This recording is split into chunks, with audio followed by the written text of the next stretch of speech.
Hi, I'm Brent Stafford, and welcome to another edition of RegWatch on GFN.TV. Well, this is it, our final episode before we pack up the studio here in Vancouver and head off to Warsaw, Poland for the 12th edition of the Global Forum on Nicotine. GFN 2025 kicks off next Thursday, June 19th, and if you can't attend in person, you can still catch every moment via the free live stream. Just register at gfn.events. We hope to see you there. Joining us today for this special episode is author and freelance writer Jacob Grier. Grier is a US-based journalist known for his sharp critiques of tobacco control and his principled advocacy for harm reduction. He's written for Reason, Slate, The Atlantic, and more. And he's the author of two influential books, The New Prohibition, The Dangerous Politics of Tobacco Control, published in 2023, and the groundbreaking 2019 work, The Rediscovery of Tobacco, Smoking, Vaping, and the Creative Destruction of the Cigarette. Jacob, it's great to have you back on the show. Hi, Brent. Great to see you again. Thanks for having me on. You bet. So, Jacob, you're delivering a keynote at GFN 2025 that takes place on June 19th, as I mentioned, and the keynote is on how the media covers tobacco harm reduction. How would you characterize the mainstream narrative today around nicotine? If I had to pick one word to characterize it, I would say it's outdated, and specifically outdated by about 25, 30 years. And this is the point that I bring up a lot, which is that the mindset that a lot of people have about tobacco control and about nicotine now is really grounded in the 1990s and before. And when you look at that period, pretty much the only game in town when it came to nicotine was cigarettes, which are incredibly deadly. And you had them pushed by tobacco companies, which were incredibly dishonest. And so that's the framework that a lot of people bring to the current debate, even though things have changed substantially with regard to development of much safer sources of nicotine. But people haven't updated their framework for understanding now that we no longer face the same very harsh choice that we faced back then, which was either abstinence or just being okay with a massive death toll due to smoking. Whereas now there's a lot of different ways that things could go, thanks to the development of safer products like snus and vaping, where we need to think a lot more carefully about nicotine and how it might be consumed and continue on in the future in a way that doesn't have this massive death toll that cigarettes had, and where tobacco companies aren't necessarily only selling something that is remarkably deadly. So what do you see then as the key blind spots, the distortions underlying the assumptions that shape the narrative? How much time do we have, Brent? Because I feel like we could discuss that for a long time. There's so many ways to go with that. And I think, one that we talk about a lot in the field of harm reduction is just the evaluation of evidence. And how nicotine becomes demonized, and we don't really see a fair assessment of products like snus and vaping, where statistically rare harms that stand out a lot become the mainstream narrative. Like we saw this in the debate over vape lung, so-called vape lung in the United States in 2019, where there were these isolated cases of people being severely harmed and in some cases dying from the use of vapor products. But there was both the media and the CDC at the time did a terrible job of explaining that it became clear very quickly that these were due to illicit cannabis products that had been adulterated with vitamin E acetate, which is completely irrelevant to nicotine vaping. But that became the dominant story, was that nicotine vaping was causing this, and the far larger harm caused by cigarettes just kind of fades into the background. You had said that, it needs to be updated. It's out of date, and that, people have gone back to the 1990s kind of a frame. But as you said, there was only one kind of nicotine available. I think they've innovated, haven't they, a little bit? And speaking about how they handled EVALI, like they really jumped on that. Yeah, absolutely. And I think in professional tobacco control in academia and in the nonprofits that are funded, like Bloomberg, for example, there is a very strong ideological commitment to demonizing nicotine. There's a view that sort of discredits the idea that anyone does it for reasons that they might enjoy. They never center the actual consumer. It's always seen as the person who is vaping or using nicotine as a victim and needs to be liberated from this. You've seen this in a lot of work on prohibitionist approaches as tobacco, where they contrast it with alcohol. And they say that, well, of course, adults, a few of them have problems, but for the most part, adults can decide that they can enjoy alcohol responsibly. And then they deny that anyone does that with nicotine or smoking. And it is a different product, but I think it's clearly irresponsible to deny that pleasure plays any role in this and then why people do it. And so that's a huge blind spot in the narrative. And this also ties back, I think, to the smoking ban debate of the early 2000s, where regardless of what your stance is on where smoking should not be allowed and how comprehensive these bans should be, a lot of the evidence that was brought out to pass smoking bans was not very well grounded. And I wrote about this extensively in the Rediscovery of Tobacco, about how there were cases in California or in Montana, where they'd use very small sample studies to show a tremendous effect, like claiming that a smoking ban would reduce heart attacks by 60% in 6 months. I mean, it's just a completely outlandish claim, but people in tobacco control were okay with it because it helped them achieve their ends. And now we're dealing with the legacy of that attitude towards being responsible with science, where a lot of the same people who are involved in those debates on the pro-prohibitionist side are now the same people doing it for vaping. But they've accustomed both the media and everyone else to accepting these narratives. It's almost as if they're protecting the old narratives that were used in order to bring in what they see as successful tobacco control measures. So, but for the evidence around secondhand smoke, or but for nicotine being addictive, tobacco control would have never have achieved the control that they've got. Yeah, and I think the other thing that arises out of that is that's also how we decenter the ultimate consumer user of the product, because to have the political success that people had when passing smoking bans, they had to delegitimize tobacco use. And that is carried over now into the debate about vaping, where it becomes much harder to advocate on behalf of vapers or on behalf of people who smoke but might transition into a safer product when you've spent 30 years demonizing the same people and delegitimizing their choices. So I think the tobacco control community as a whole, both on the prohibitionist side and even among people who are pro-harm reduction, have dug themselves into the hole that it's now a bit of a challenge to get out of, and to have a better narrative about how we talk about people's right to access these products. Do people have the right to access these products? Well, I'm obviously, I come from a libertarian background. I'm very pro bodily autonomy. I live in Portland, Oregon, which is one of the most drug-friendly cities in the United States. We have a great scene of alcohol production here. We have more than 100 breweries within about an hour of the city. We have a wine industry. I believe we were the second state or third state to legalize cannabis recreationally in the United States. We've recently legalized psychedelic therapy. There's a big scene of people using magic mushrooms here. For a brief time, we even decriminalized all drug use. And I'm in favor of all of these things. But at the same time, it was really interesting seeing the narrative of being in a very liberal, drug-friendly city at the same time that the county that we're in passed a ban on all flavored nicotine products.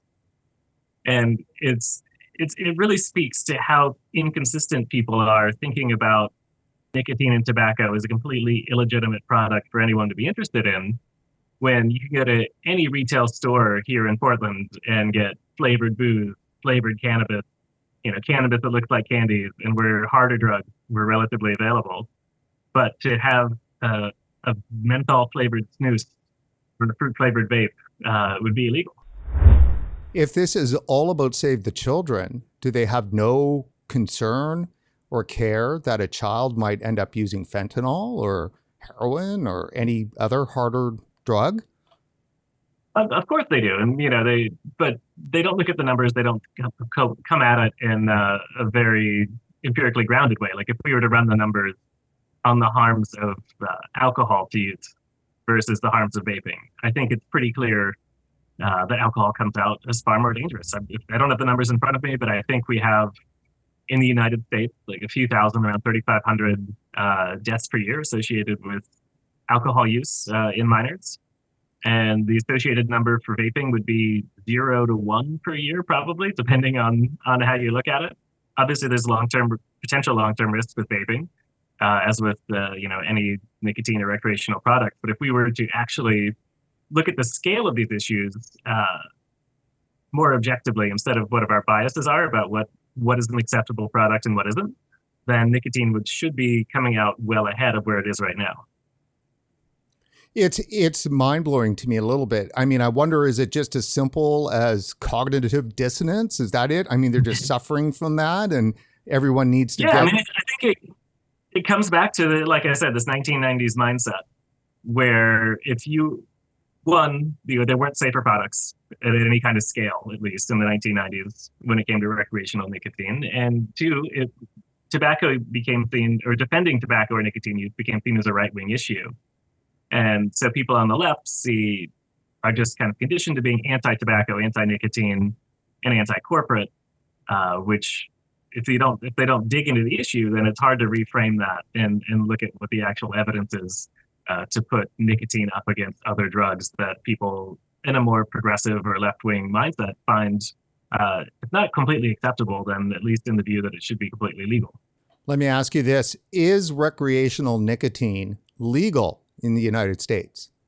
Certainly in some forms, it is for now. And as far as I know, everywhere, if you are over 21, it's legal to possess and to use in your own property. So in that sense, it is. We have to get into the forms of nicotine use. And so far, at least, it has always been focused on the sellers and the marketers as opposed to users. And I hope that it doesn't get worse in that sense. I hope we never start targeting users. Although we have in the United States. So interestingly, one of the first prosecutions for cigarette use was right here in the Pacific Northwest, where I live, at the turn of the century. And it's good history for people to know because it was a big labor leader. So it was a left-wing labor organizer who came out to the Pacific Northwest on a tour, and the state of Washington had banned the consumption and possession of cigarettes. And he was seen rolling a cigarette and having the makings to do so. And even though this law was very rarely used, it was used to target him. And that was, I think, his only conviction. He had been charged at one point with murder. and Clarence Darrow actually defended him, and I have no idea what the facts of this case were. He managed to get off that charge, but he was actually convicted of smoking cigarettes and possessing cigarettes. Luckily, that's not the case. Luckily, not the case today. But it is interesting to look at that history of how these laws were used when they were in effect in about 15 states at the turn of the century. Let me ask you, in the past, Jacob, I know I've asked you, is there a war on vaping? But now the question is, has that war morphed into a war on nicotine? Yeah, that I completely agree with. All forms of tobacco use are being targeted. The thing there's a lot of things that's really frustrating. I don't want to say the thing that's frustrating because, as we know from having these conversations, that's a long list.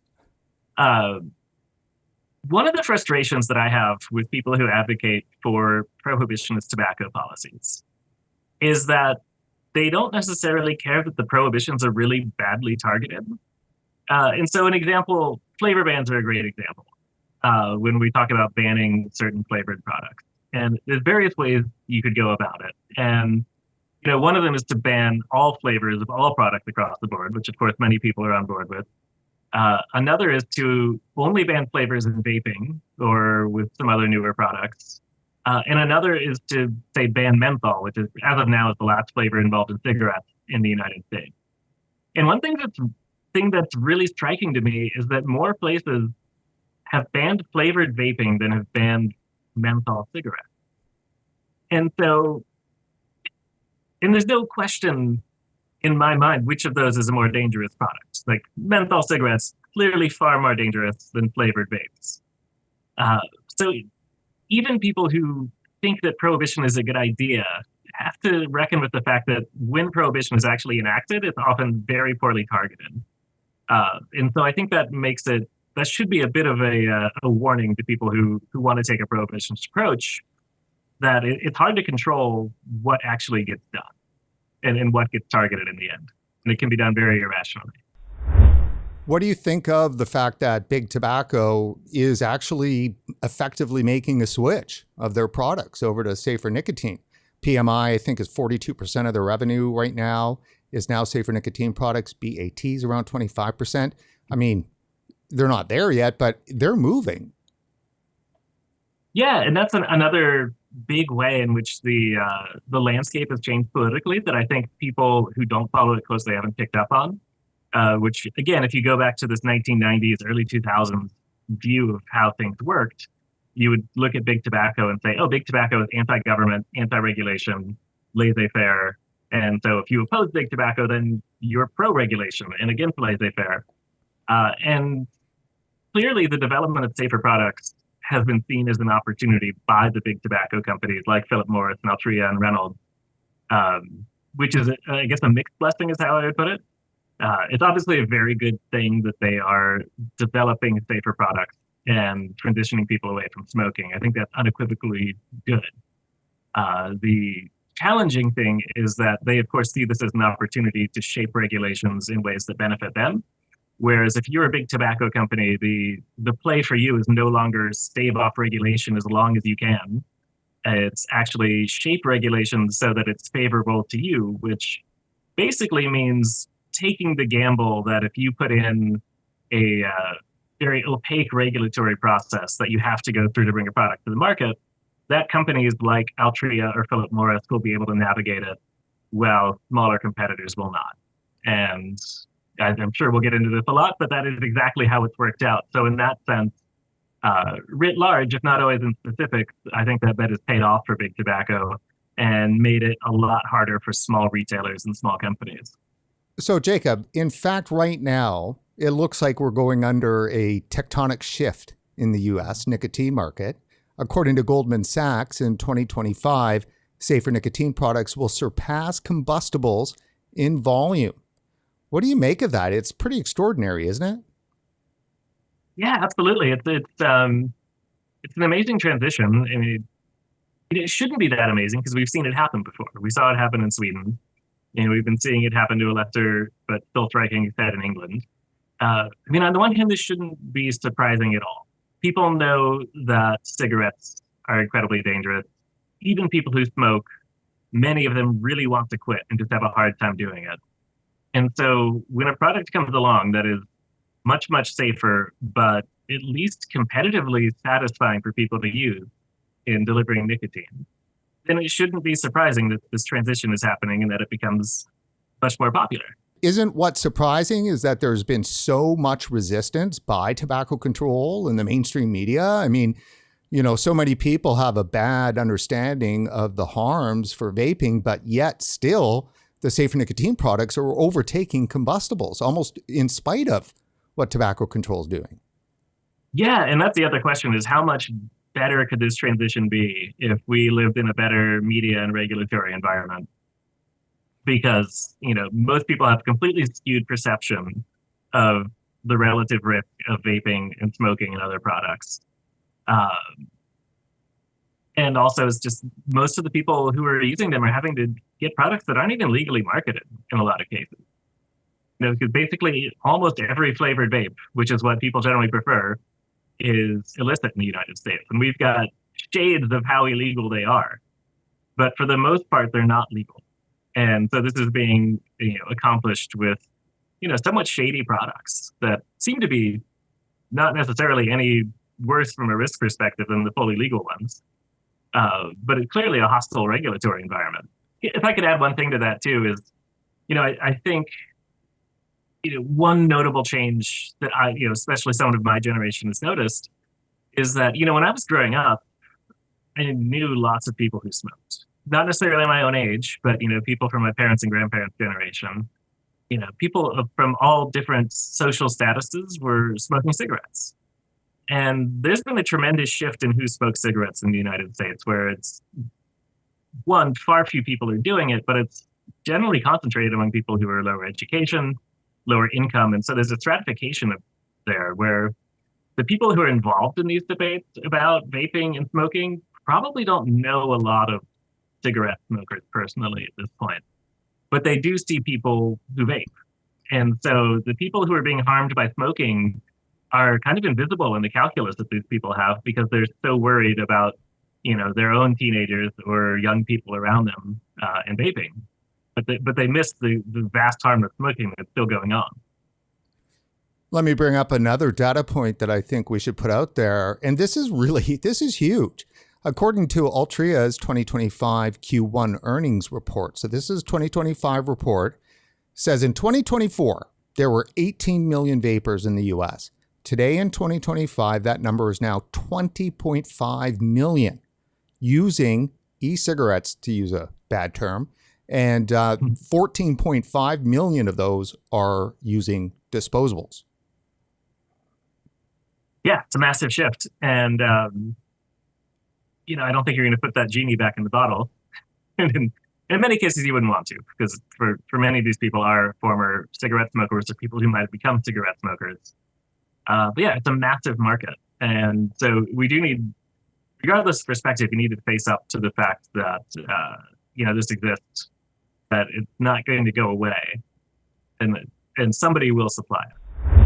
We don't actually talk enough about the say 20 million Americans who may vape for the rest of their lives. Like, who's going to take those vapes away from them? Are they going to be forced to have to quit nicotine for some reason, or are we going to start realizing that that's a market? Those are people, they're human beings. They use nicotine, they quit smoking, and now we have to make sure there's enough products and variety and flavor to service that market.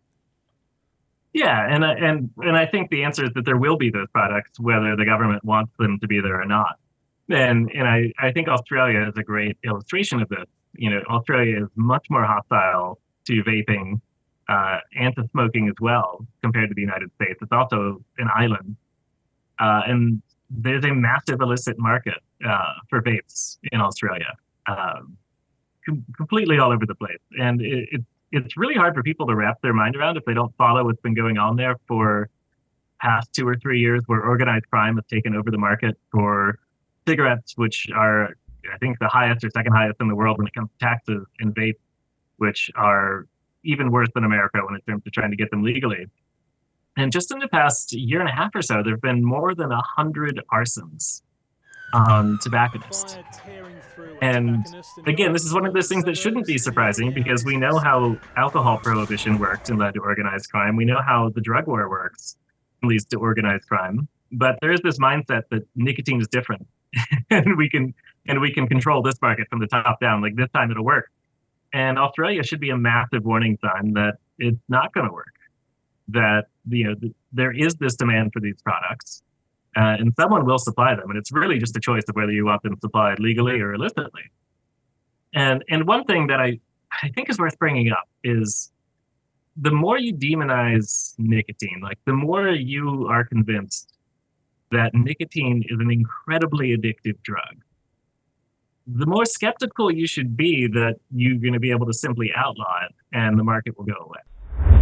Jacob, the last time we had you on the show, it was back in 2022 when you wrote a piece for Reason titled, "Who Will Be the First Person to Go to Prison for Selling Flavored Tobacco or E-Cigarettes?" So what were your fears then at that time, and have they come true? Yeah, so the fear is that there are multiple laws at play at the state level and the federal level and local level when you talk about these specific bans on flavored products.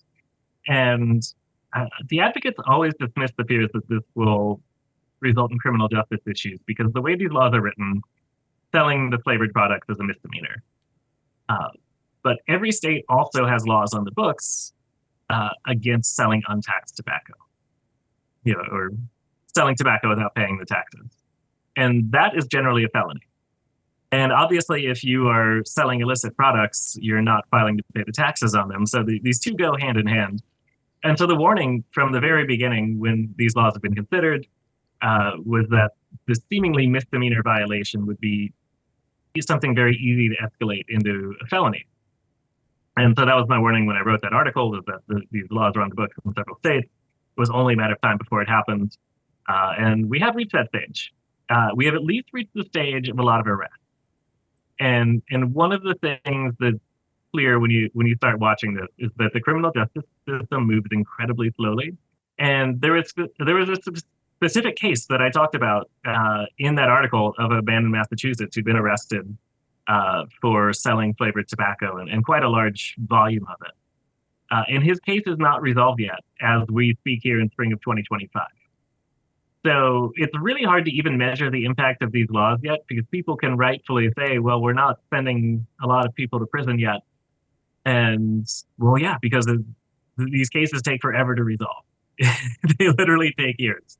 But on that note, a different case has come up. It was also in Massachusetts. It was a man who owned a tobacco shop who was selling flavored products of various kinds. At first, he was selling them in the shop, and then authorities cracked down. And so then he was selling them from his car outside the shop, and that got reported as well. And so the things that happened were the things that advocates of these laws said would happen, which is that he got fined, he lost his license or had his license suspended. But then he also got sent to prison for 6 months and to probation for 5 years. And that's even the low end of the penalties. The Massachusetts law could go up to 5 years behind bars for selling untaxed tobacco. And there are at least a few cases pending where that's a penalty that's on the table. Goldman Sachs says that the entire e-vapor market in the United States, 60% is illicit. Yeah, I completely buy that. I mean, you look at the polls of vapors themselves. They don't want tobacco flavored vapes. Overwhelmingly, their preferences are fruit or menthol or something sweet. They're trying to get away from tobacco. So yeah, it's not surprising at all that the legal market, which is until recently was nothing but tobacco flavored vapes, and even now is mostly that. And last I counted just a few menthol options, and even then we're only, even on the tobacco flavors, like I don't remember the exact numbers now, but it's a couple dozen products out of over 1 million applications. So what do you think about that, about how FDA has handled regulation of this product so far? And do you think that it's going to change, considering there's a new president and a new administration and so forth? Well, I think the FDA is kind of doing things the way the law was intended, and that the law was written by Philip Morris and Altria in the early 2000s. So the regime that was put in place was never meant to be speedy. It had language that implied that it should be. It had intentions that seemed to be clear, but I think the people behind the law were well aware that there were going to be a lot of roadblocks to getting any new products approved. And they've been correct in that, even more correct perhaps than they thought, based on the fact that Altria acquired Juul and then was not able to get that through the regulatory hurdles, which was a bit of cosmic justice from some perspective. Yeah, the FDA, the fundamental approach of it is just not making sense, in that it demands far too much of every single product, when it would make much more sense to just have some broad guidelines, where if your product fell within those guidelines on, say, nicotine content and power, and clearly didn't have some marketing campaign that seemed to be appealing to kids, like if you can do all that, you should just be allowed on the market with relatively little application process. And instead, we've been in this absurd situation where products that we know, everybody, even the people at the FDA, know that as a class, e-cigarettes are far lower risk than combustible cigarettes. But they still want every single one of them to submit studies unique to their e-cigarette to prove this. And it's just an absurd ask. And so, if that's the regulatory structure, then obviously it's not going to work. As for what's going to happen now, I have honestly no idea. Yeah. It seems to be the only thing we hear about from the FDA is enforcement action. And for those who are concerned with, regulators and enforcement, what can we expect? Or is it just talk? That's what's hard to say because, the first Trump administration, we at least got Scott Gottlieb at the FDA, who I disagreed with on a lot, but he was a sensible person. He had a plan. He at least attempted to implement it. He at least talked about harm reduction. I don't really see that now, and I also don't see anyone paying attention for that matter. We've had a lot of firings at the FDA. My impression is that Trump administration is clearly focused elsewhere, and honestly, so is everybody else in America. And I say this as someone who has a career writing about tobacco policy. Even I'm not following it closely as I would under a normal administration because we're in a full-blown constitutional crisis in the United States. It's hard to focus as much on whether flavored vapes are going to make it through the FDA right now. I think that was the concern for a lot of people, including myself, was that it would just get lost in the issues. Absolutely. And, I criticize the technocratic approach of bureaucracy a lot. I think we're seeing that the opposite of that is not very reliable either. We need a better plan than having people like RFK Jr. on our side. We actually do need to win a war of ideas with people who can implement plans well and who can have good intentions about running government. So this sort of burn it all down approach and installing crackpots and hoping they'll do what you want is not a sound approach. We actually do have to get through that before I think we'll see any real progress. So tell us, what are you hoping to get out of your participation at GFN this year? One thing, I'm very excited to meet a whole lot of people, including yourself, who I've known online and never met in person. Because, I left Washington, D.C. in 2008. D.C. was a great place to be if you're into public policy. I moved to Portland, Oregon. Not a great place to be if you're in public policy. We're kind of on the fringes out here. So I'm really excited to meet a lot of people that I've interacted with online or whose work I've admired for a long time, but it would have never gotten to see in person, and to hopefully bring a little bit different perspective to the conference. We've got a lot of great people talking about the science of vaping and of harm reduction, which I think is really, really important. If that wasn't on our side, we wouldn't be having this conversation. But I'm also want to talk about the narratives and how we talk about centering the people who use these products ultimately and building the case around them. How do people in harm reduction participate in changing the narrative when that narrative is held by mainstream media, regulators, and public health? I think a lot of it is showing up, and we have to get in front of media. And I'll give an example is I went to couple hearings that were held in Multnomah County, which is Portland, Oregon, when our flavored vape proposals came up. And I had two big takeaways from both of those. One was you've got to show up early because the news media comes. Like, they came and they covered these events. They left. They didn't stay for the whole thing. They got people right at the beginning, filed their story, and they were out. So I spoke at both times. Both times I spoke, all the journalists were gone already. That was on me. I showed up late. The other takeaway from that is there's one framing on these stories, which is always you have the advocates for the bans who are have very public health style names, who are probably funded by Bloomberg, who might show up in matching T-shirts, and they will come out and they are seen as the good guys right from the beginning. Right there, it's this 1990s mindset of we've got to fight big tobacco. Big tobacco is evil. Whoever's fighting big tobacco is therefore good. So they get very positive press. Like, they're there to protect the children and to protect people from these dangerous products. And then the opposition side, because as a journalist, you try to tell both sides of the story. So the side that they get is the convenience store owner. And they just have a convenience store owner talking about how this is going to impact their sales and it's going to be hard on their business. And that's fine. That's a valid point. But to someone who doesn't follow these issues, if all they see is the activist on one side saying we're to protect the children and the convenience store on the other saying I'm going to lose money, it's clear what side people are going to take in that. And so we need to get in front of the cameras. We need to get in the interviews and have both public health experts talk about this from a scientific perspective, but also to have the people who actually use these products out there and testifying about how it helped them stay away from cigarettes, or and how it could have really saved their life. So considering everything that's been going on, which seems to be a massive shift off of combustibles to safer nicotine products, are you as hopeful or more hopeful than you were before? Yeah, well, I feel like we're in a race, between how bad the crackdowns can get before facts change on the ground. And so maybe the optimistic scenario here is